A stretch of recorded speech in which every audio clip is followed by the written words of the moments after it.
T20 मध्ये captaincy कोण करेल? सूर्यकुमार यादव ज्यांनी इंडियाला वर्ल्ड चॅम्पियन बनवलं की आणखी एक नवा चेहरा बघायला मिळेल. गौतम गंभीर आणि अजय आगरकरनी केली सर्व प्लॅनिंग. कोणाला मौका द्यायचा आणि कोणाला नाही. कोणाच्या IPL मध्ये परफॉर्मन्स खराब आणि कोणाच्या परफॉर्मन्स चांगला. नाव आता मोठा राहून काही फायदा नाही. परफॉर्मन्स चांगली राहील तरच मौका मिळेल. काय केली प्लॅनिंग अजित आगरकर आणि गौतम गंभीरनी बघूया आपण या व्हिडिओ मधून. कानापर्यंत एक नवीनच गोष्ट ऐकायला मिळत आहे. विश्वकप विजेता कॅप्टन सूर्यकुमार यादव सोबत इंडियन टीम नाही जाणार आहे T20 मध्ये, कारण की सूर्यकुमार यादवचा विश्वकप मध्ये सुद्धा परफॉर्मन्स काही पुरेसा नव्हता आणि IPL मध्ये सुद्धा त्याचा परफॉर्मन्स काही मनासारखा जात आहे नाही. म्हणून इंडियन सिलेक्शन कमिटी आणि गौतम गंभीर हे एका लॉंग टर्म कॅप्टन साठी सोचतात, कारण की इंडियाला समोर 2027 मध्ये क्रिकेटचे ऑलिम्पिक सुद्धा खेळायचे आहे. म्हणून या रेस मध्ये सर्वात समोर श्रेयस अय्यर आणि शुभमन गिल आहेत. शुभमन गिलचा तेवढा चान्स नाही पण श्रेयस अय्यरचा भरपूर चान्स आहे, कारण की श्रेयस अय्यरने T20 कॅप्टन्सी करिअर मध्ये त्यांनी दिल्लीला फायनल मध्ये पोहोचवले आणि कोलकाता नाईट रायडरची कॅप्टन्सी करताना त्यांनी कोलकाताला चॅम्पियन बनवले आणि पंजाबची कॅप्टन्सी प्रथम वर्षात करत त्यांनी पंजाबला फायनल मध्ये सुद्धा पोहोचवले आणि आता चालू असलेल्या 2026 च्या IPL मध्ये सुद्धा त्यांनी पंजाबला अंकतालिकामध्ये नंबर 1 वर ठेवले आहे. गौतम गंभीर आणि अजित आगरकर सोबतच BCCI ची आणखी नवीन चेहऱ्यांवर नजर आहे. त्या सुद्धा नवीन चेहऱ्यांना आयर्लंड सोबत होणाऱ्या दौऱ्यामध्ये मौका देण्याच्या तयारीमध्ये आहेत. तसेच पहिल्या नंबरवर वैभव सूर्यवंशी, पंजाब किंग्सचे प्रियांश आर्यन आणि चेन्नई सुपर किंग्सचे अंशुल कंबोज यांचे भरपूर चान्स आहेत की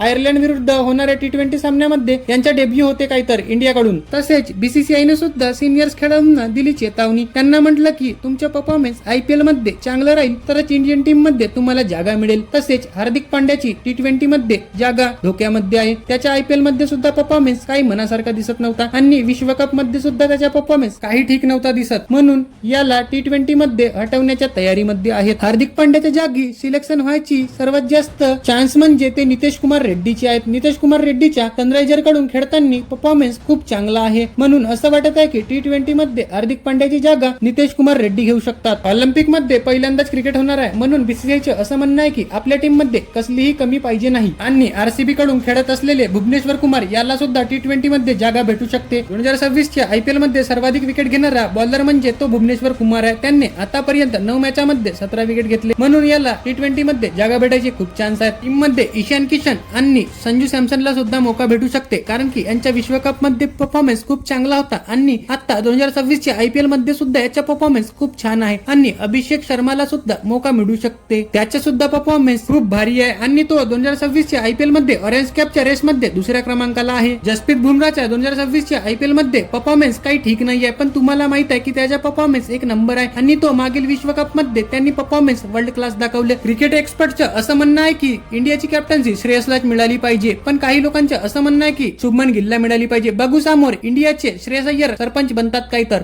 टेस्ट आणि वन डे सोबतच T20 ची कॅप्टन्सी सुद्धा शुभमन गिलला देतात काही तर. अशाच मिक्स मॅच मराठी क्रिकेटच्या बातम्यांसाठी आम्हाला सबस्क्राईब आणि लाईक करा.